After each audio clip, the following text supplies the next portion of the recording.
Welcome back inside Straight Out the Jungle, a Field of 68 affiliate podcast where we talk about all things Auburn Tigers men's hoops.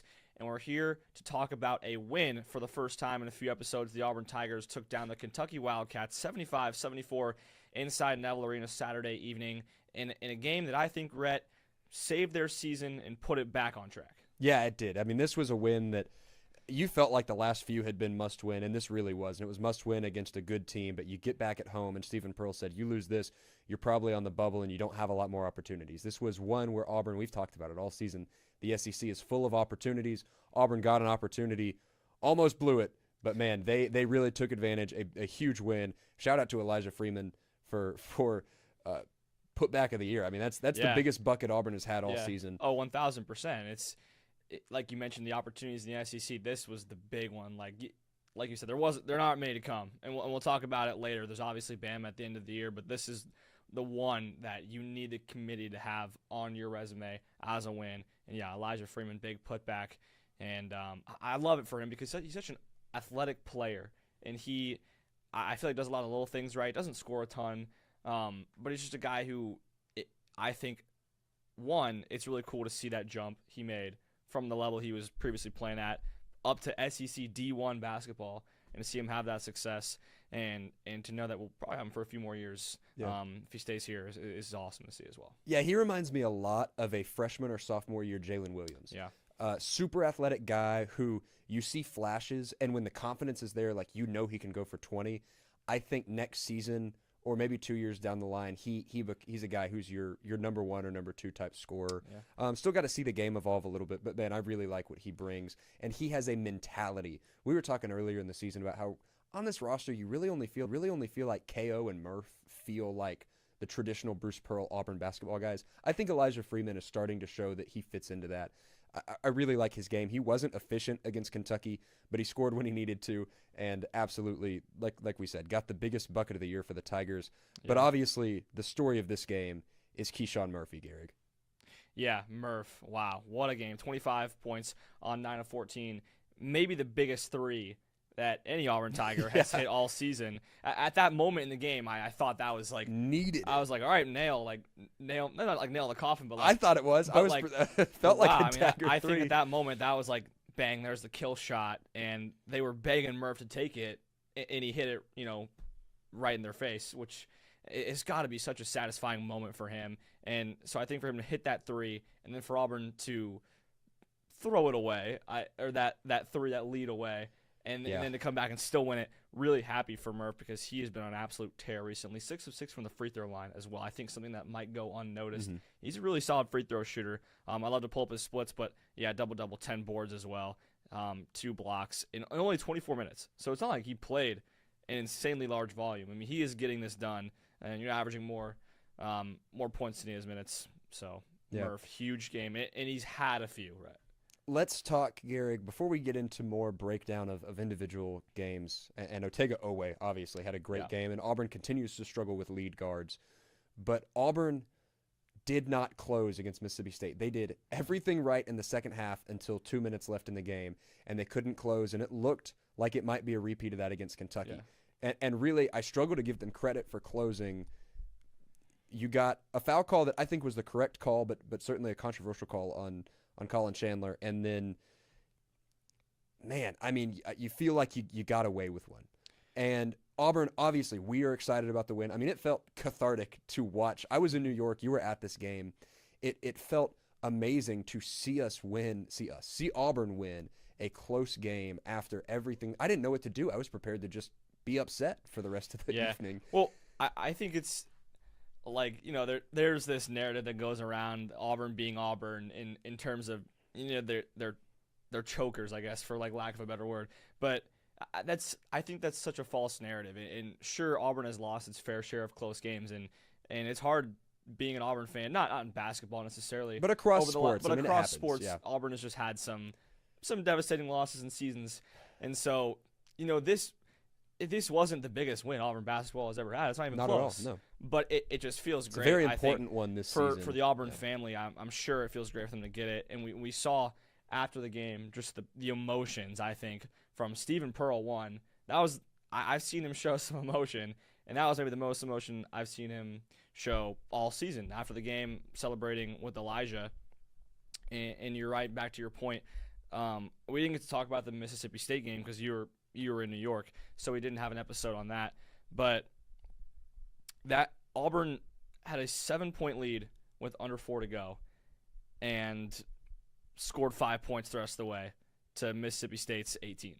And that has sort of been the theme down the stretch, is Auburn just hasn't been able to win those games that they've put themselves Gave yourself a shot in a against good Vandy. position to win. Yeah, Vandy. Of course, Alabama, Tennessee, all of those games. Yes. Really, of this stretch, the only one that Auburn lost that you never felt like they had a shot was Arkansas. They got behind early, and they made it a game at times, but somewhat well in the but it was second never half. close enough. Exactly. All of the other games, it's been close, which has been, on one hand, a positive. You're not going in and getting blown out, and all of these teams are quality teams. But on the other hand, the narrative that this team can't finish is a fair narrative. They've really struggled to finish. They did it against Texas A&M twice, sort of. They did it against Georgia, where, again, you make it close. You're in a game that maybe you shouldn't be in, and then you can't finish it off. And so that, to me, was the weight off the shoulders against Kentucky, was that finally, and against a good team. Not a great team, but a good team. Because we've seen Auburn play close game, like Texas, back and forth. Mm-hmm. Texas is a good team, but I think just somewhat of the name Kentucky, For sure. and the kind of players that have like Otega Owe, for him to have the game he has and to spoil that, like that's where I think that it's a huge momentum boost. Because I think in this day and age, it doesn't matter if you're playing an unranked Kentucky. There's still it's Kentucky. Something to beating Kentucky because of just the history of success that they have and the way that can just uplift a team. And I think it's uplifted Auburn at the perfect time. And there could not be, I think, a better team maybe than other Alabama to have a win like this against. Yeah, I think the only win that could top this the rest of the way of the regular season is if you were able to go into Tuscaloosa and steal one against Alabama. And that is at the end of the regular season. Yeah. Still a few more games until then. Let's talk about what Kentucky did. Otega Owe, 29 points, really great game. But something that Auburn did was they were able to, for the first time in this stretch, shut down a team from deep. Auburn has allowed, and I don't know if it's the stretch or across all of conference play, but it was a 40% three-point percentage over one of the two. Either way, you're not going to win if you're letting teams shoot 40%, especially in college ball where the average is 33 to 35%. And you win most of those games if 2 or 3 of those threes don't go in, especially Mississippi State and what Josh Hubbard did. So a really bright side to me, Auburn defended Colin Chandler just about perfectly. They let him hit one in the first half in transition, and the rest of the game they stepped up on him. He really didn't have a good game. Kentucky shot 26% from 3. That is a success, and that's something that they've needed to fix. And Stephen Pearl said it a week or two ago, talking about either we're not closing out or the wrong guy is helping on defense. You're making mistakes that are leaving shooters open. And there were a handful of open threes that Kentucky probably should have knocked down, but I thought Auburn defended it well. And I thought throughout a lot of that stretch, they had defended some of those threes well. Josh Hubbard killed you. I mean, he hit 5 or 6 heavily contested threes. That's an outlier of a game. But of course, it's less of an outlier when it's happening over and over. So Auburn struggles with the lead guard, but they force a team to not shoot well from 3. And ultimately, that was the difference. Auburn shot well enough from 3 to win this game. Yeah, and like you said, it's been a swing of a few threes either way, and a team wins a game. And I think this time the swing was in favor of Auburn. Auburn didn't shoot the 3 well either. I mean, no, it's 26% as well. They didn't have a single guy make more than one, but it was the moment, I think, that Murph hit his 3 that was like, the pendulum finally is swinging Auburn. But there was a 3 that Kentucky hit right after Denzel Aberdeen, logo Tough. 3 as the shot clock expired. Those are the kind of shots that when a team is in a slump, the opposing team is going to make. And it just feels like over and over and over again. And so when that shot went in, you felt sort of a deflation in the arena because that was a deep shot, man. And deep he hit shot. a couple tough ones. He hit the other one moving to his right that was kind of a little flick. And he wasn't shooting it well. He was 2 of 7 at that point. And then, of course, he greens that one. And it's like, wow, of course he just made that. That's – and, some fans would be like, that's Auburn being Auburn right there. Yeah, but, that's also Denzel Aberdeen being Denzel Aberdeen. Great player. I mean, the scary thing about this Kentucky team, and you and I talked about it early in the season when Kentucky played Louisville about what we thought was going to happen there. Yeah. These 3 Kentucky guards, Owe, Chandler, and Aberdeen, are really, really good. And I think if Kentucky was a little bit more solid down low, the combination of those three, if you get 2 of the 3 of them to have a great night every night, which is not that's not a long shot to ask. I mean, Kentucky is still a really scary team. I think in a lot of ways they're similar to Auburn, a very, very high ceiling and also a low floor. And we saw that low floor at times during this game. Auburn had some really big runs in the first half and then ultimately being able to close the door. This was, I thought, back and forth, a very fun basketball game. It was. One of the more fun ones that you're going to get to see. Frustrating at times when neither team could hit a shot, and it felt like there was about a 5-minute stretch where Kentucky could not get a 50-50 ball, and that really boosted Auburn. On the Auburn side, scoring. Obviously, Keyshawn Murphy has a big game. 3 other Tigers finish in double figures, Keyshawn Hall, Kevin Overton, and Elijah Freeman. Let's talk about Keyshawn Hall. Yeah. Not an efficient game. He played well against Mississippi State after serving the 1-game suspension. He did a lot outside of shooting that I thought was great this game. We talked about he needs to rebound, 9 rebounds. 7 assists is huge in college for a forward. But he turned the ball over. He took some bad shots. You felt at times like Keyshawn Hall was very, very worried about getting himself going, and you understand that early. Late in the game, did you like what you saw from Keyshawn Hall? Did he leave you wanting more? What's your take on Auburn's best player? So Keyshawn Hall, in my opinion, made some really bad mistakes down the stretch in situations that he forced himself to be in that he didn't need to. Because I think, last year when he was kind of the guy for his team, right? And in those moments, he has to create the shot. This year, he's got guys around him who are nowhere near as prolific scorers as he is, because he is the best pure scorer on this team, hands down. But he doesn't have to put himself in these ISO situations where he's dribbling into a held ball and then he's passing it away, which we saw lead to a couple of those breakout fast break points for Kentucky down the stretch that looked to be the killer at that point in the game. I think he kind of gets in a mode, and respectfully so, because when he gets in a mode and he's hitting, you can't stop him. It's what happened against Florida in the first half. Exactly. Yeah. And when he gets in that mode, you can't stop him. But when he's, I think, trying to force that, especially late in the game when you'd rather maybe run something to your guy that has 25 points. I wasn't happy with the late game execution from Keyshawn Hall, especially, I think going into the final minutes he was, shooting under 30%. And he still finished under 30%, but he wasn't shooting the ball well, wasn't drawing fouls, he wasn't getting the whistle. Yeah, nobody was getting the whistle on either side under the basket this game, and so certainly, and that's where a lot of his points come from, right? And he does a great job at getting the line and making free throws. He's a great free throw shooter, but when the game is not trending that way, I think you have to try and find something else.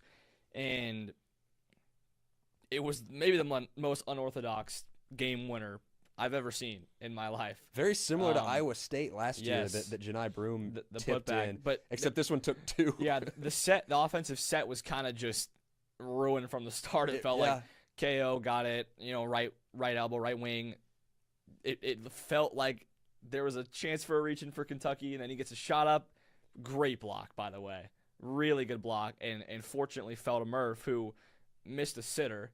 And he even admitted to it in the postgame. I don't know how I missed that, but thank goodness Elijah Freeman was there to follow up what he said, and sure enough, Efree got the bucket that sealed the deal. So at the end of the day, Keyshawn Hall, he's that guy, but there are other guys around him on this Auburn team that can have that big moment. It doesn't have to be him in that moment, which I think is something hard for a player of his caliber to maybe come from last year, where every single time 100% the final shot is going to be his, to now where you've got guys around you who can really step up and make a big shot at the buzzer, and that's what they did. Yeah, I like that take a lot, because I want Keyshawn Hall to force it in the first half. I want him to get in a mode to find a shot, and I thought to some degree he did well. You don't get 7 assists without swinging the rock. He found some guys. The biggest thing to me that I liked from this game was his defensive effort. I thought was way better than we've seen the last few. And, man, he crashed the rebounds hard. He got some tough rebounds, some one-handed rebounds, some sort of scoops off of other guys' head, Randy Moss type rebound. So I really like to see that, and I hope that carries forward. And like you said, he's such a great scorer that eventually, that'll even out. He had a great game against Mississippi State, shoots poorly against Kentucky. Maybe he has another great game against Oklahoma tonight, and we'll get to that game in a second. Tahad Pettiford, quiet game. 3 assists to 5 turnovers is not what you want, but somehow it felt like he played really well. I mean, he wasn't taking bad shots. He had a couple of great passes, and it's weird to almost want, and we said this before the mics came on, but sometimes I'm okay with him having more turnovers if that means that he's playing the style that he plays that opens up the floor for everybody else. Obviously, I want him to control the ball, and I want him to be a true point guard on this team that has some shooters and some guys around him. But you got to let a great player be a great player, and I thought he, for a guy who had 9 points, three assists, and 5 turnovers, really had an impact on this game. Yeah, Tahad Pettiford, it has to be frustrating. I think I've said this before on this podcast, to be having the season that he's having, especially coming back, making that decision to come back to Auburn, which, I'm sure he doesn't regret or have any, man, what if I would have gone to the NBA, whatever. I think it's got to be frustrating for him to not be putting up the numbers he was last season, or what would translate. What would translate to this year in terms of progressing. And for him to still affect the game in other ways, the 5 turnovers I think is a bit of a misleading story in this one. A few of them were bad, but a lot of them were just aggressive, forcing the issue basketball, I think, in my opinion. And you can look at it either way. A turnover's a turnover. But Tahad Pettiford, not this game, but over the stretch of the losing streak, has been Auburn's best player. Absolutely. Maybe him, Murph, have been Auburn's 2 best players.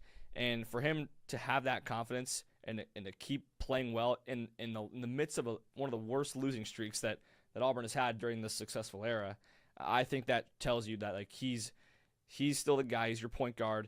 He's your one. He's going to play well every night, even if it doesn't necessarily show in the stat sheet or the shooting splits. The shooting splits have been what they have been all year. And it's not like he's going to magically shoot 60% from here on out because he's going to find something. I think that's the way it is, but he's found other ways to affect the game. And that's what I think is so good about Tahad Pettiford is he can have a freshman season like he had, and then he can come back this year and do it differently. Not necessarily the glamour stats, but the stats that's going to win it's going to win you basketball games. So, sorry. Long day. Been a long day. It was a Tuesday. long game for the Tigers after a long losing streak, and they finally got one back. Gehrig, we're talking about there's 4 games left in the regular season, then some SEC tournament, and then the NCAA tournament, which you feel pretty good at this point about Auburn making. The question over these next 4 is how much can they improve their seeding? What do you have on Auburn's seed line? Well, right now, the Lenardi bracketology just came out today, has Auburn sitting at a 10 seed, facing off against a 7 seed NC State in Buffalo. The 2 seed there would be Illinois, so they'd get Illinois most likely in a win, and the 1 seed would be Arizona, who the Tigers have already had their fair share of this year.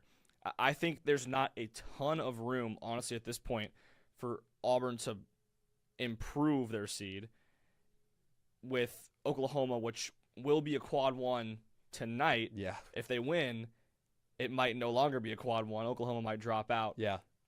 And then you have Ole Miss, LSU, 2 teams that you expect to beat at home, and then Alabama. Alabama, obviously, the biggest needle shifter. Huge opportunity. If you can win that game, I think that can jump you a line or 2. If you go 4-0 over these last 4, I think Auburn can be a 7 seed in the NCAA tournament. I don't think that's unrealistic at all. And I think if they win 3 or 4, they'll probably be an 8 seed. Yeah. And I think you have to win 3. I think you have to win 3. I think you do too. Especially because 3, it's a winnable 3. I think tonight is the one it's the scary one.